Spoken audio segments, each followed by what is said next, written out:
Good morning, everybody, and welcome to the Rangers Review morning briefing. It is Monday, the 19th of August. I'm Derek Clark, back from my holidays, and I'm joined by a full strength squad this morning.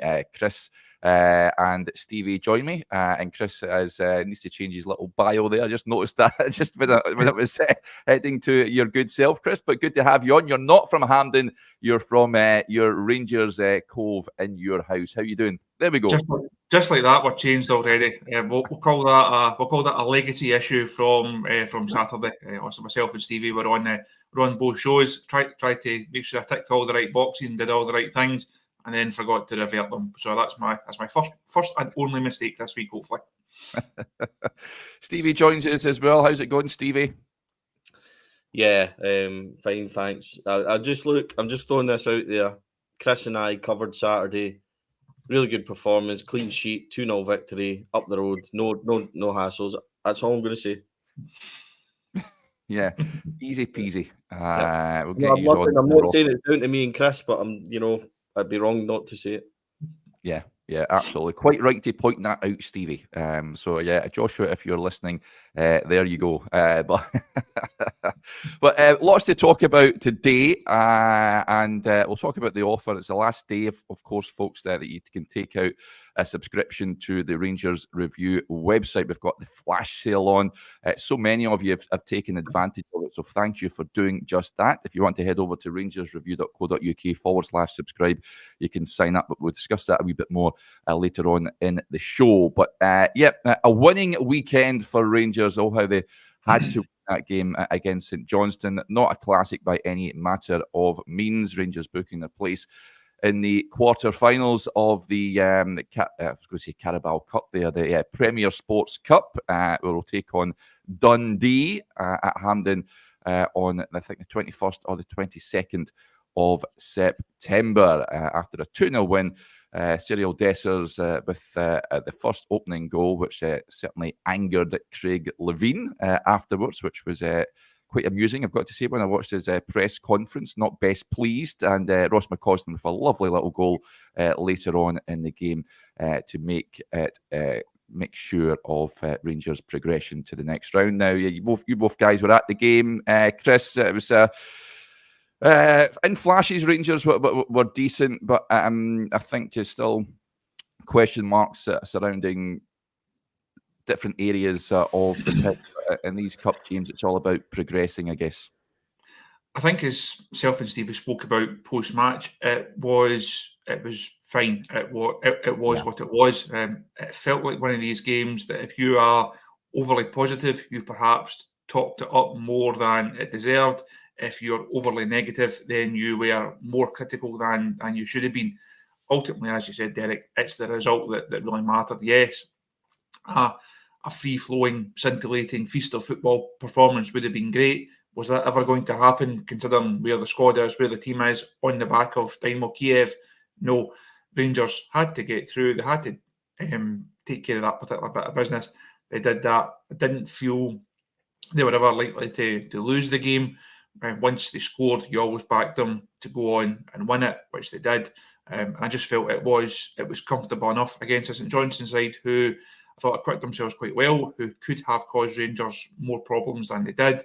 So that it's not to say that this is the new bar and we are overly happy with what we saw on Saturday. Yes, there is huge room for improvement. Yes, we all want new players in. Yes, there's still questions over the manager and questions over certain players. But just because it wasn't a 10 out of 10 doesn't mean to say that we have to continually knock it down and say it was completely rubbish and it was 2 out of 10. It was somewhere in the middle. It was job done. It was okay. I think he summed up the mood in the press conference post match. And a couple of days on, it was one of these games you're always getting nonplussed about it. If it had gone badly, we would still have been angry about it come Monday morning. It didn't. Rangers did what they had to do, and let's not go too far either way on the analysis of it. Yep. Comment from Dave on the positive says Suter and Jeffrey were good. Great to see Danilo back. It was great to see Danilo back. Barn and Dessers made a difference when they came on. What was your main takeaways from the game, Stevie? And Did you feel for Craig Levine? Did he have a point with the Dessers goal, do you reckon? I'll focus on Rangers, actually. He said that he didn't really want to speak too much in case he got a fine from the SFA. Well, I don't want a fine from Joshua, so it's probably best I don't talk about Craig Levine. A wee £2 off the week's wages. So, what did I think of it? Pretty much what Chris said, actually. I think the word routine springs into mind, Derek. They made it look fairly routine with a comfortable performance. And do you know what? There was areas of it that were actually good. I thought we actually played well at points. We could have easily scored 3-4 in the first half. They could have nicked one as well. So you've got to acknowledge that one. But Danilo had a hat trick of chances, which positionally done really well. Maybe just a wee bit rusty, and that'll come to him. Czerny had a couple of efforts which he went to try and kind of rifle in, and all that in the first half. I think there was another kind of wee half chances. I think somebody kind of fell on the ball at the back post and stuff like that, and there was wee bits and pieces. And I was quite comfortable at half time. Chris and I spoke about it, and I just says we need to just go and do more of the same, but actually take chances. And then we had a couple. As for the goal, the official take on it is that you play till the whistle. The whistle didn't blow. He might have signalled. He did signal, and the referee made an error that way. He's almost prejudging the foul, letting it run out, and then giving it. But he's already directed that there would be a foul. Now, I've heard people say St Johnstone team stopped. They did not stop. If you watch the actual clip of it, the boy still tries to tackle Dessers, who cuts inside, shock, and then rifles it in. The goalkeeper's still going, the defender's still going, and people are still trying to take it off Dessers. So, and by the way, there's no foul there either. He's nudged his body in front, which he's entitled to do. The boys then clipped him. There's no foul there in the slightest. So in the end, it's a correct decision. However, the referee has made an error when he's signalling too early. But signalling, you're encouraged actually not to signal as an official. You're encouraged not to do signals like that, and you're encouraged not to do the advantage signals and stuff like that. So I feel like it's just natural reaction. I feel like he's just made a mistake. Sometimes the game is so fast, and people will see, if it sounds silly, sometimes you foresee things happening and you foresee a decision being made, and then he's probably realised or thought, well, that's a foul, I'm going to give it. And then the other bit of his head said, well, you need to let it play out. And that's just where it is. It's a mistake. But the correct decision was made. Rangers rightly went on and got the opener, and then got a comfortable second. I thought, by the way, St Johnstone were quite decent up front. The two boys up front, the number 29, number 16, apologies, don't know their names, but were pretty good players, pretty pacey, and I thought our defence handled it well. The plus points were, like Dave mentioned, I think Jeffy had a good game. I think, Dessers, Barron done well. I thought John Suter, having given him a wee bit of stick in the last few weeks and saying that he could be a lot better, I thought he stepped up and broke the lines really well with some of his passing and kind of forward play. So, all in all, Derek, a comfortable and pleasing evening. And it was a job done and up the road. Nothing, listen, it wasn't spectacular, was it? It wasn't, 5-0, 6-0 spectacular level. Had to win the game. Yeah, it was a potential banana skin, Stevie. They had to win that game. Dealt with it quite well. Up the road, regroup. Yeah, front two for St Johnstone, incidentally, Kimbioka and Sidibe. Sidibe, incidentally, I watched last season for, wait for it, Warrington Rylands in, I think, the 8th tier of English football, but he won his move to St Johnstone, and there's talk that he could be progressing further up the football ladder as well. I think he's a decent player. Point coming, I wanted to get your guys' take on this. True Ranger and a number of others says the way the team was bouncing about like they won the league after the game was a bit embarrassing, in my opinion, over another scabby performance. What do you make of it, Chris? My opinion is I don't have any issue with how the team celebrate victories as long as they win games. Your point? When I saw it at first, I did question it. When I saw it at first, I didn't particularly like it. When the manager then explained it post-match, I could see what he's trying to do. Cyril spoke about it post-match as well. They clearly see it as a thank you to that section of the support for the backing that they got on Tuesday night, for them turning up on Saturday when so many others didn't. If it's just in that context, then I don't think it's the biggest issue in the world. I think if you see social media clip going around and it can be taken out of context, then I agree it does look bad. It looks a wee bit naff.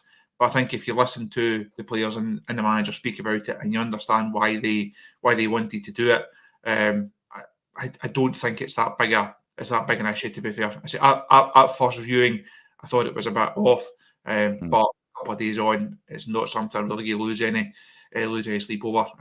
The manager and the players clearly felt it was the right thing to do.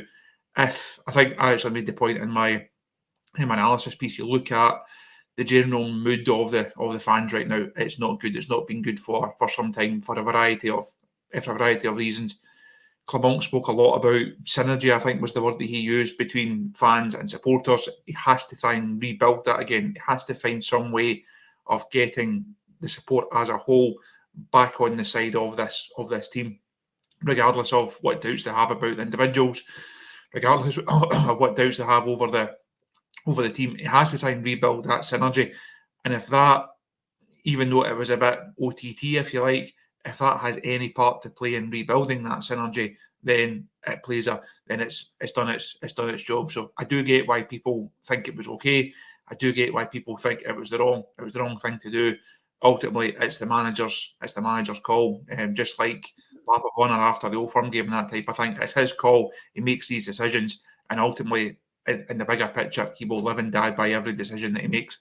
Yeah, it seems to have split certainly the comments coming in. CGM55 says, go over and applaud the fans. No need to go all strictly come dancing and jump around like wallopers. What was your feeling on it, Stevie? Mind in the press conference last Friday when John Souttar was asked a question, he just went, yeah. Just the same as the manager said. Well, can I just say, yeah, just the same as Chris said? Because there's not really a lot more to add to it. Some people are going to think it's cringe. Other people are going to think it's okay. 100% it's going to be flung in our face for the rest of the season and beyond.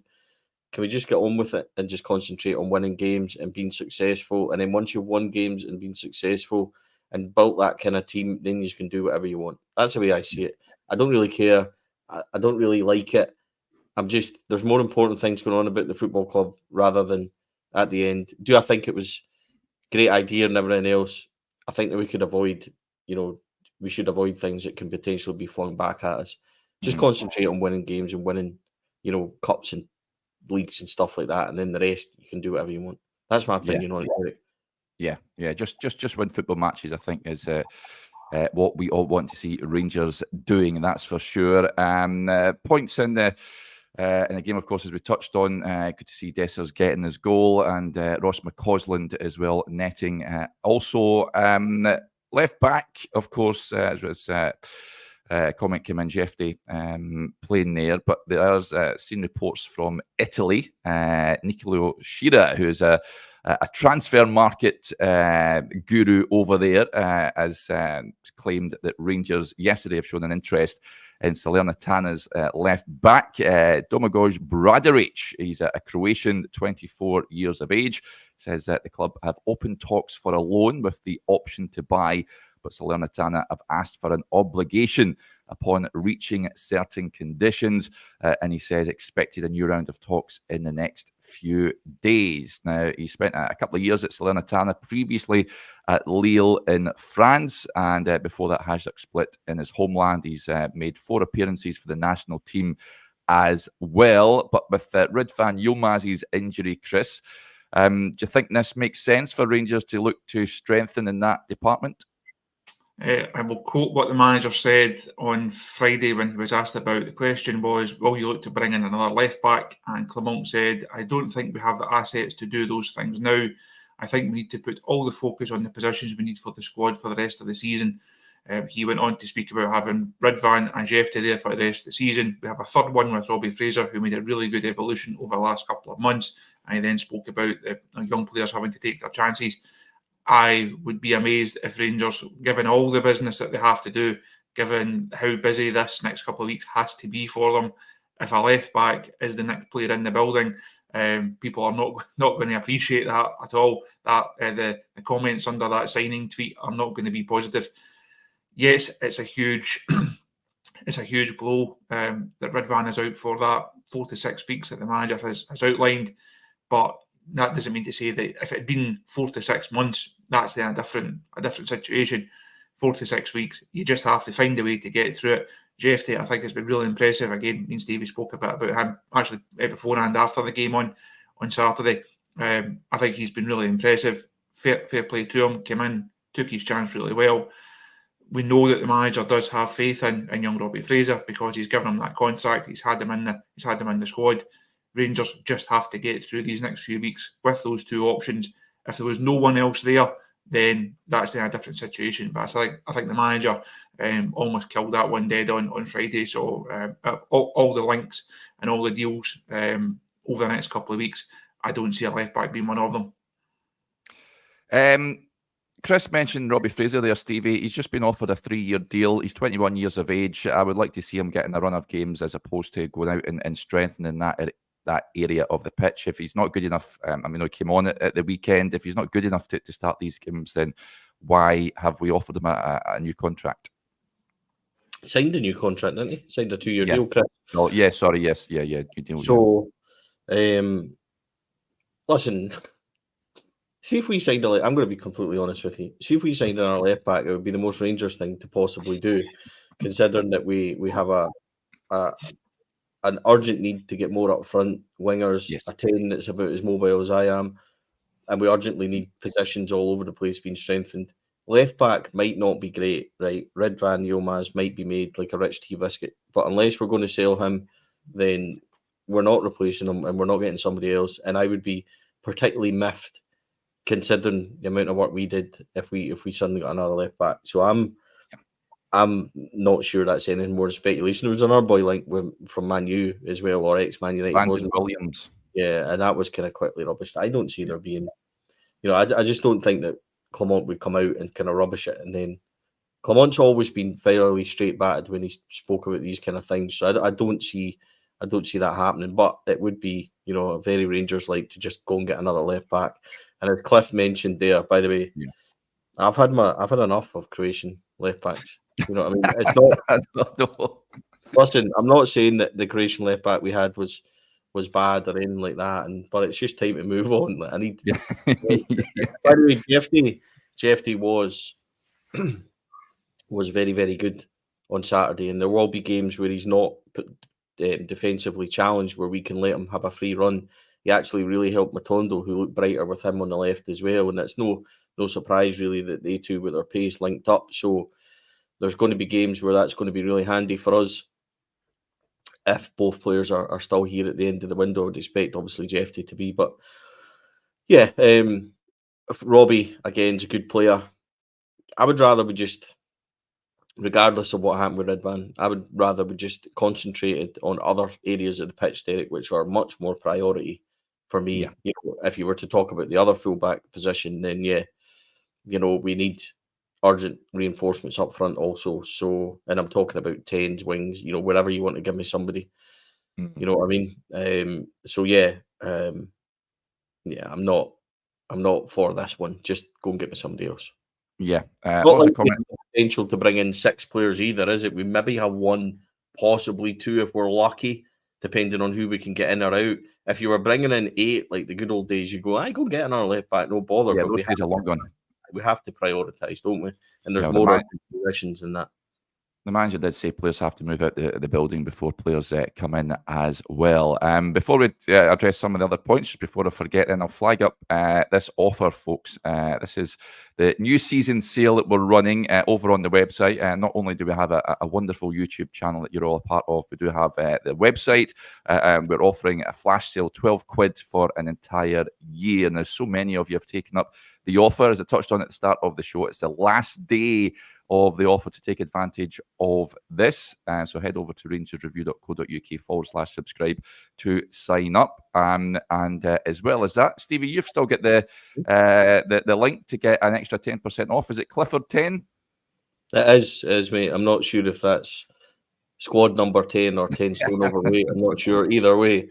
Or as mobile as our current number 10, whatever it is, you can get an extra 10% off that, which makes it even cheaper. So it's a brilliant deal. Don't think you'll get one as cheap as this for the rest of the year, certainly. So it's a one-off. You can get it with a 10% off for £10.80, can't you? So go and get that, and you can listen and read everything that me and Chris do Derek as well. Josh Fernando, don't bother about that.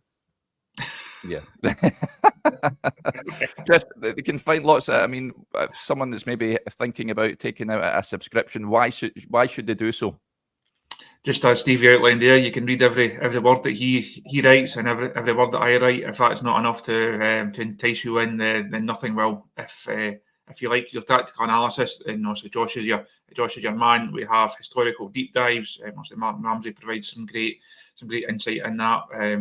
We tag our coverage as the best Rangers journalism, not just because it's a nice line, it's because we believe it, and we think we deliver that service to the Rangers fans. It's been a busy old summer. I think we've held up our end of the bargain over the summer. As I've mentioned to Josh quite a few times over these last few days, as the numbers have continued on this sale. I think it was last Monday or Tuesday, we actually had a record-breaking day outside of the Europa League final. It was the best single day for sign-ups.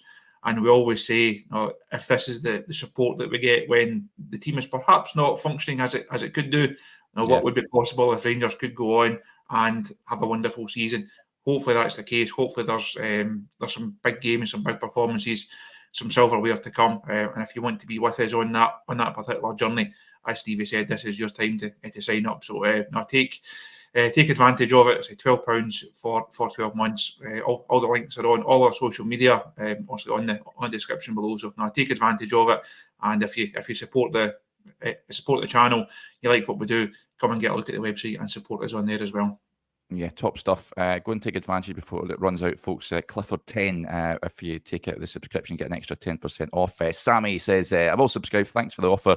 You guys do a great job. So glad I came across the channel. Look forward to the coming season. Well, thank you for signing up, Sammy. Right, a few more points I wanted to address before we wrap up the show today. Just on transfers, Ted Ben says we needed that Albion Rachmani. Unfortunately, a lot of interest in Albion Rachmani, Rangers and a host of other clubs this summer, but he has decided to continue his career over in the Czech Republic. He is signed for Sparta Prague from Rapid Bucharest, a fee in the region of around £4.25 million he's moved there for. Would to like to have seen him at Ibrox, but it's one of those ones. I think Champions League qualification and failure to move on in that tournament has certainly put pay to that calibre of player arriving at the club. Just on the striker situation, Chris, can you see someone else coming in? Do you think, as I touched on earlier, the manager saying that players have to move out the building? Do you think it may be dependent on a Dessers leaving, perhaps?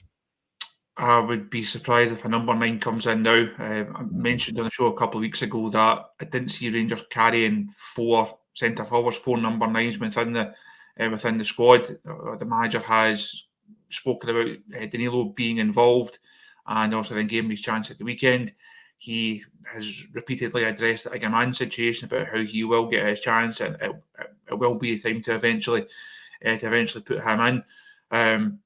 I don't see Rangers going and signing another one unless something happens with Dessers, unless he leaves. We know earlier on in the window there was interest. A number of clubs had a tentative inquiry, but that's different from money being put on the table and Dessers then having a decision to make. So unless he moves on over the next fortnight, I don't see Rangers going and signing another one. I don't think they could carry 4 number 9s. I think it's important that there is more goals added to this side. Myself and Josh spoke about this again last week. Regarding the number 10 situation, Rangers need to upgrade in that area. They're looking for someone who can provide goals, certainly someone who can score goals from that area of the pitch. And you look at how important Dessers has become, not just in terms of the goals that he scored this season, being reliable, being robust enough to get through the minutes. It would be a really big call actually now for all that we're spoken about him, for all the criticism, for all the comment, for all the praise that he's had.